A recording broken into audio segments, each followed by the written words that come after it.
present Episode 4 in the Green Valley Line, the story of a backcountry railroad in the early years of the 20th century. Suppressed excitement reigns in the little railroad community of Morristown. For the first time in its existence, the Green Valley Line is to have a chance to race with the CKNW for the mail contract. Young Bill Reed, the new assistant superintendent at Morristown, works night and day to have things in readiness. Our scene opens at the roundhouse, where Spider McGee pleads hard with Bill Reed for a chance to fire on the engine that pulls the mail special.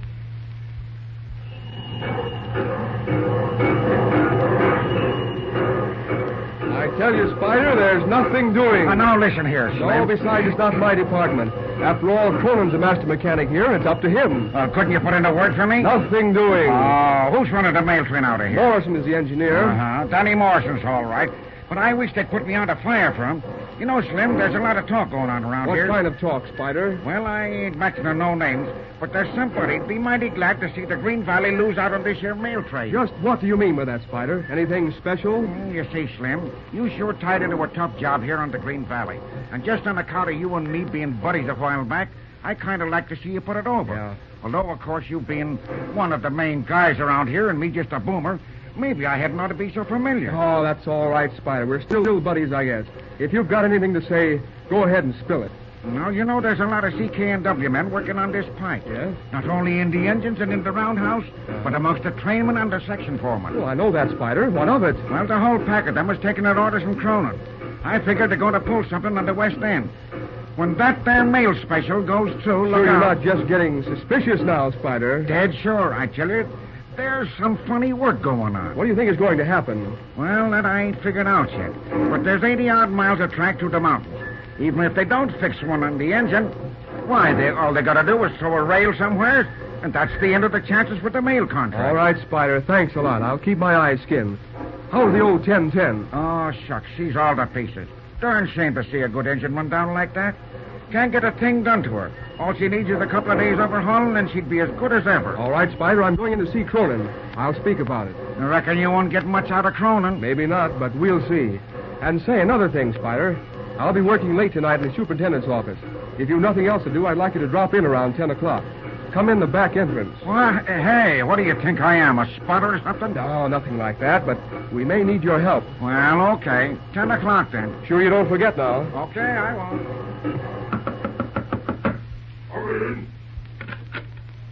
Good morning, Cronin. Oh, morning. Come in.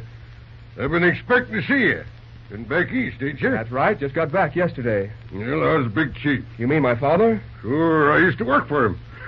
It looks as though I'll be working for him again pretty soon. You mean the rumor about the Green Valley being taken over by the CKNW? Rumor? When there's certainty, ain't it? I wouldn't be too sure of that if I were you, Cronin. Well, that's how she looks to me. I came to talk about this mail contract job. Sure, you ain't serious, are you? The Green Valley ain't got a chance in the world to get to swing that contract. We won't go into that, Cronin, but I'm glad you mentioned it. Gives me an idea where you stand. Say, That's listen all to right, and I might as well tell you where I stand. I'm working for the Green Valley. I was the one who arranged for that trial run, and I'm out to make good on it. Get the idea? Mm-hmm. Your old man's going to be tickled to death when he hears about your working against him, ain't he? Don't worry, he knows about it already. Besides, that's my business. Now let's talk about engines. What have you got for the mail run? Well, we're tuning up the 590. She's the best engine we get in the West End. She ain't so good. You mean to say we've only got one engine in fair shape on the West End? Well, no, there's 3 or 4 engines in good shape, but they ain't got the speed. I see. What's the matter with this yard engine, the 1010? They seem to be having a lot of trouble on the hill. Suppose this here Spider McGee's been putting up a holler? Huh. If you go around talking to the boomers about the state of things, you'll sure get an earful. I asked you what was wrong with that engine. Oh, she's just a bunch of junk and scrap, that's all. Ain't worth fixing. And yet they say she was a mighty good engine 2 years ago. One of the fastest on the road. Here, this here home guard's sure getting some funny ideas. Cronin, I want the 1010 put in shape. What? You mean I'm going to waste good material on that old goat? That's what I said. Well, what do you want done? I understand she wants quite a few new tubes, new grates, and I want her tightened up. I guess you'll have to wait a while. Then, because, well, we ain't got enough men to do the work right now. You'll have 4 new machinists today. They'll report at 1 o'clock. Put him on the 1010. Have her ready in 48 hours. Say, you ain't aiming to put her on the mail run, are you? No, I just want her fixed, that's all. Oh, well, I guess I'll have to talk to the super and see what he says about it. Don't waste your time. If you ring him up, you'll find out I've got his authority. Well, I'll be All darned. right, Cronin. I'll be round this afternoon to see how you're getting on. I'm blamed if he ain't just as bad as his old man.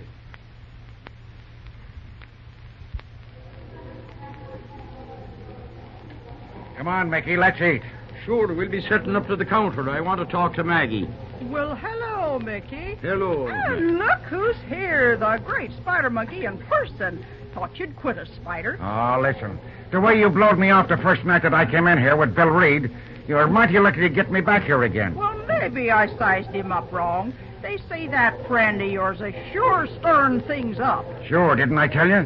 Pretty soon you're going to be mighty glad you got them shares in the Green Valley, Maggie. Gosh, I hope you're right. Well, what do you have, boys? Give me one of those big T-bone steaks, Maggie. Leave everything on but the horns and the hoofs. Just warm it on both sides and throw it on a plate. Same for me, Maggie.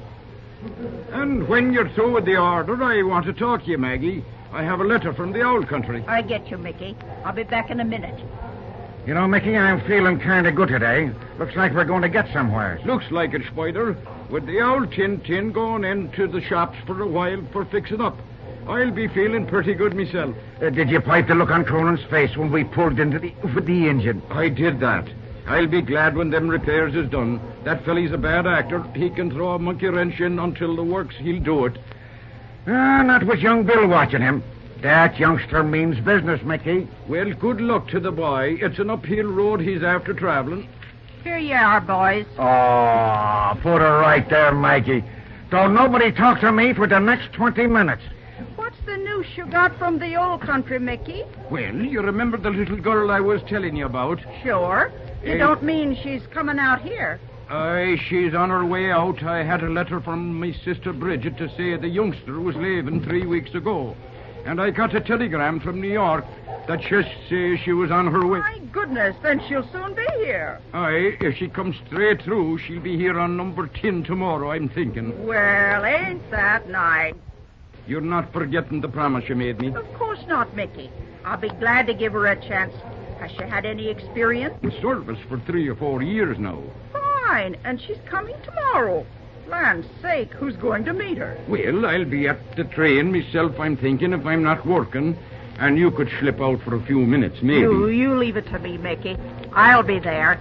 Just think of that girl coming all this way alone. How old is she? What's her name? I'm thinking she'll be just 18 this fall. Her name is Sheila McGuire. Fine.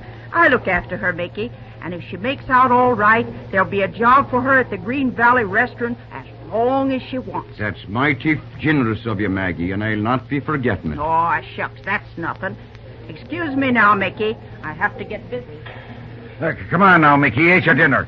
There's a mess of stuff to straighten out in that yard, and only a couple of hours before it gets dark. Hurry now. It's mighty bossy you're getting around here lately, Spider McGee. Anybody think you were running the whole railroad? Ah, come on. We got to get through.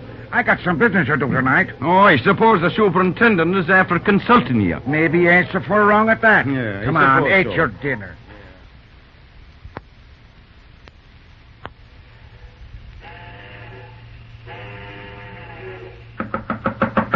Come in.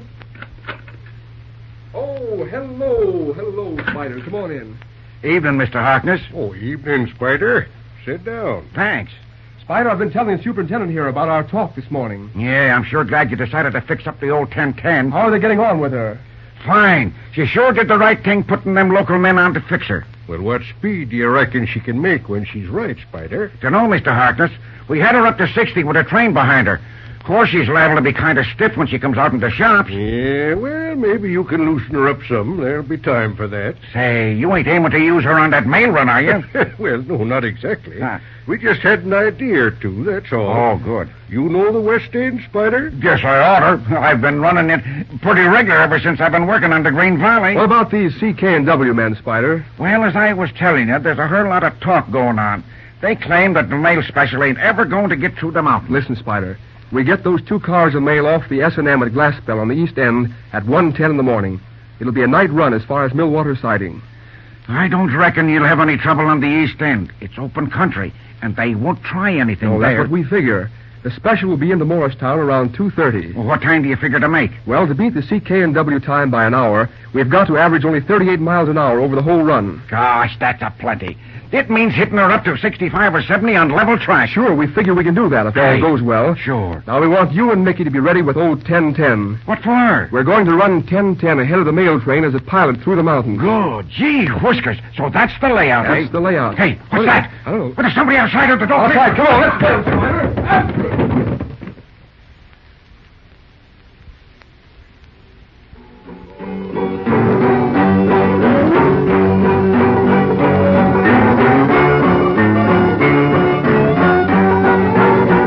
Treachery in the Green Valley, a race for the mail contract against the power of the big interests. Bill Reed will require all his ingenuity to meet the coming opposition. Don't miss the next episode in the Green Valley Line.